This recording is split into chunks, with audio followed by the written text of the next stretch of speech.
And here in the top right-hand corner of the map, Daybreak, we have our Orange Terran player from the team FXO Open Esports. It is Gumiho. His opponent going up against the Tal Terran. Down here in the bottom left-hand corner is our Red Protoss player from StarTale. Winner of the last game, it's Parting. All right, Protoss versus Terran on Daybreak. I wonder if we'll see 3 Nexuses and 3 command centers to start things off, Kevin. Could very well be. Parting has a lot of very creative all-in builds in PvT. Of course, you know, it got very popular based on his, initially, his versus Terran matchup in team leagues. That's what he had specialized in, and then he could kill everyone in a variety of different ways. He had quick all-ins that revolved around 3 Nexuses, 8 gateways, and go.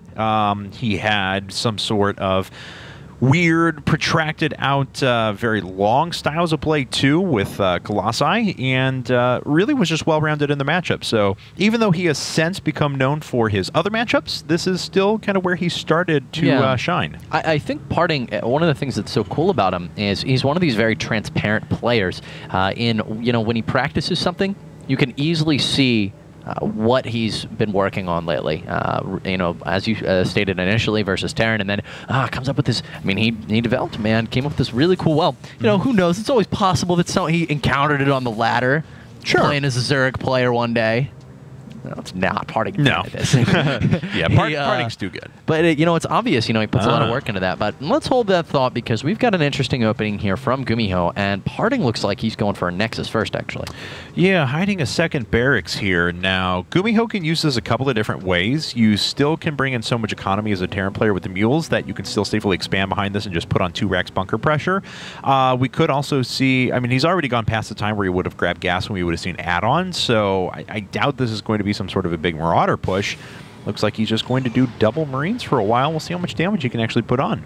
Yeah, this is let's just say it's a rough map to go for a Marauder style of build. Maybe if you proxied it, but you know, if you're trying to look pretty standard, I think this is obviously I mean, he's willing to play a macro game here. He just wants to see if he can get some damage in, maybe throw down a bunker, you know, and kill this expansion of Partings. But Daybreak, it's just such a risky map if you're going to go for the all-in. But let's hold that thought because Probe actually just scouted the barracks over here, and Parting now knows what's going on.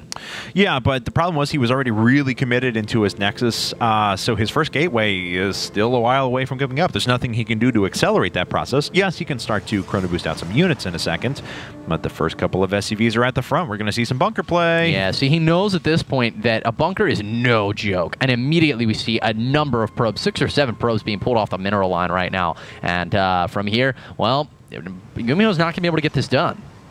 No, but he's still going to have a lot of Marines up here at the front, and 4 Marines. I don't know why that Marine's still sitting on the Zelnaga Tower unless he intends to. He's really actually got to get that off there. There we go. Okay, joining up with a fellow Marine that's actually reinforcing. 4 Marines is going to do a lot of damage to these units. We'll be able to effectively kite that Zealot for a while. Nice cancel. Wow, he actually canceled at the same time that Zealot struck.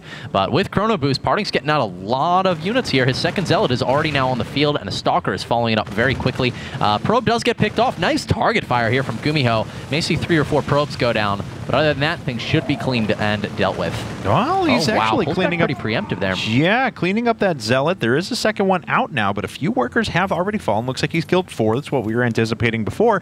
But even with this command center, oh my God! Oh, whoa! Gumiho wants to end this game right now. Well, there's a Stalker on the field, going to be able to kite these Marines pretty efficiently. Bunker does get canceled, but yes, Kevin, he does, and it is Chrono Boost, Chrono Boost, Chrono Boost right now for Parting. That's all he needs is units.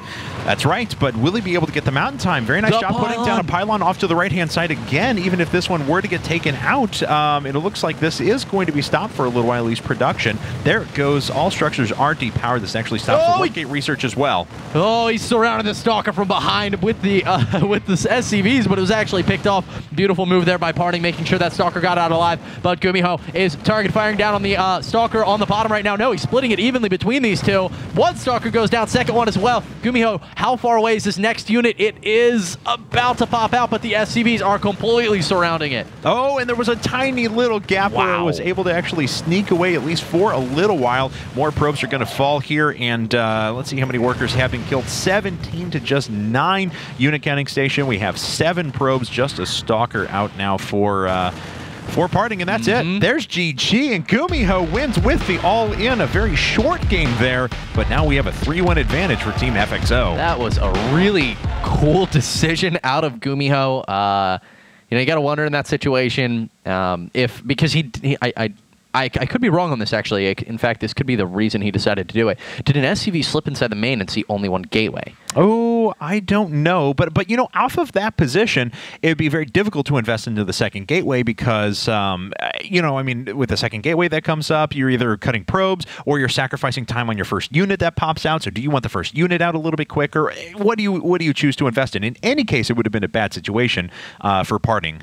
Yeah, well, Gumiho making the right call there, pulling off all those SCVs, securing that game with relative ease. It didn't seem too much of a struggle. Guys, he's now going to be facing off against the Zerg player from Team StarTale Curious. But once again, we have FXO leading by 2. All right, guys. Well, we're going to run to a commercial break, and when we get back, it's going to be Whirlwind as the setting for this TVZ.